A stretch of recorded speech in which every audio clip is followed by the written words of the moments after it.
स्वागत है आप सभी का हमारे YouTube चैनल पर दर्पण 2.0 की इस वीडियो में हम आपको बताएंगे नए RPLI PLI करने से पहले आपको कैसे चेक करना है कि कितनी उसकी किस्त बनेगी और बाकी सब।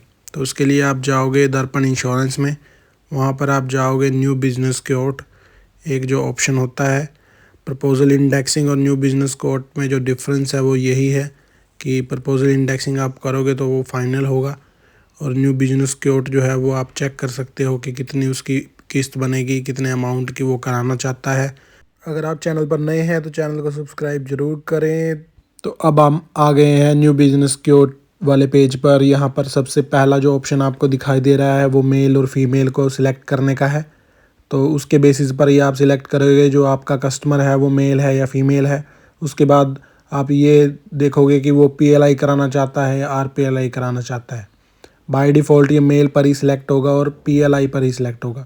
रूल्स अलग अलग हैं तो आप उस चीज़ का ध्यान रखें कि जो कस्टमर कराना चाहता है वो उसके लिए एलिजिबल हो, नहीं तो फिर बाद में वो कैंसिल कराना पड़ता है प्रपोज़ल और फिर आपको दिक्कत आती है। उसके बाद आप सिलेक्ट करोगे, सबसे मेन रिक्वायरमेंट है डेट ऑफ बर्थ की। आप उस महिला या पुरुष की जो जन्म तिथि है वो सिलेक्ट करोगे। कैलेंडर से आप वो सिलेक्ट कर सकते हो, सबसे इम्पोर्टेंट ये जन्म तिथि ही होती है। और उसके बाद आप PLI के अंदर देख सकते हो ऑप्शन सुरक्षा, सुविधा, संतोष, युगल सुरक्षा, सुमंगल, चिल्ड्रन पॉलिसी।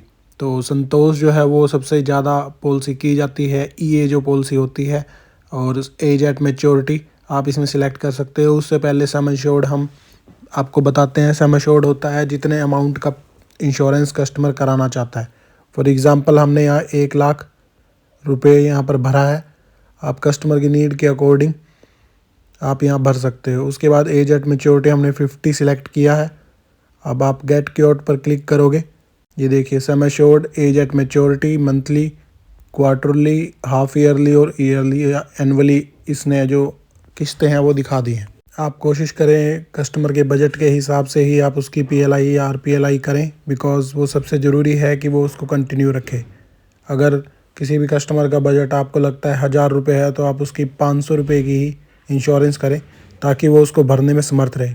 ये एक तरह से बिजनेस का आइडिया होता है कि आपकी जो PLI और RPLI है वो कंटिन्यू रहे और आपको कमीशन मिलता रहे।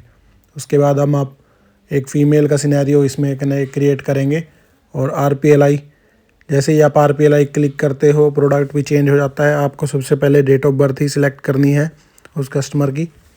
तो ये सिर्फ एक ट्रायल बेसिस पर आप कस्टमर को बता सकते हो कि उसका जो मंथली अमाउंट है वो कितना बनेगा, क्वार्टरली कितना बनेगा, हाफ ईयरली या एनुअली अगर वो कराता है तो उसको रिबेट भी मिलती है। यहाँ पर ये देखिए RPLI में जो अलग अलग प्रोडक्ट्स हैं वो सिलेक्ट करेंगे। ग्राम संतोष जो सबसे फेमस है वही हम सिलेक्ट करके बता रहे हैं। आप जैसे ही दूसरा प्रोडक्ट सिलेक्ट करोगे उसके अकॉर्डिंग ही उसकी किस्त बनेगी और वो आप कस्टमर को बता सकते हैं।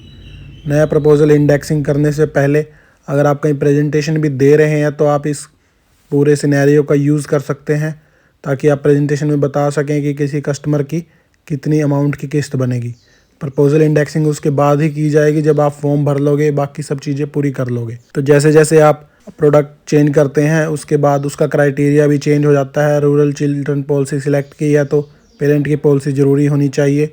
उसके बाद एज एट मैच्योरिटी आप कस्टमर को सजेस्ट कर सकते हैं जब उसके खर्चे ज़्यादा होंगे, फॉर एग्ज़ाम्पल उसके बच्चों की पढ़ाई, कॉलेज स्टार्ट होगा, तब वो एज एट मैच्योरिटी रखे, या उसको अगर होम लोन की रिक्वायरमेंट होगी उसके हिसाब से।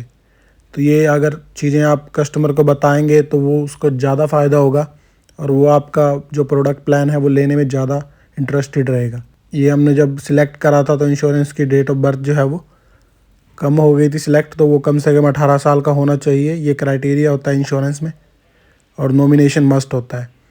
तो जैसे ही आप उसकी डेट ऑफ बर्थ सिलेक्ट करते हैं उसके बाद गेट क्योट पर क्लिक करते हैं तो इसका भी वो अमाउंट आपको शो कर देगा। यहाँ बाकी डिटेल्स डालने की ज़रूरत नहीं है, सिंपल आप कुछ पर्टिकुलर चीज़ों से ही उसको आप उसकी किस्तें बता सकते हैं।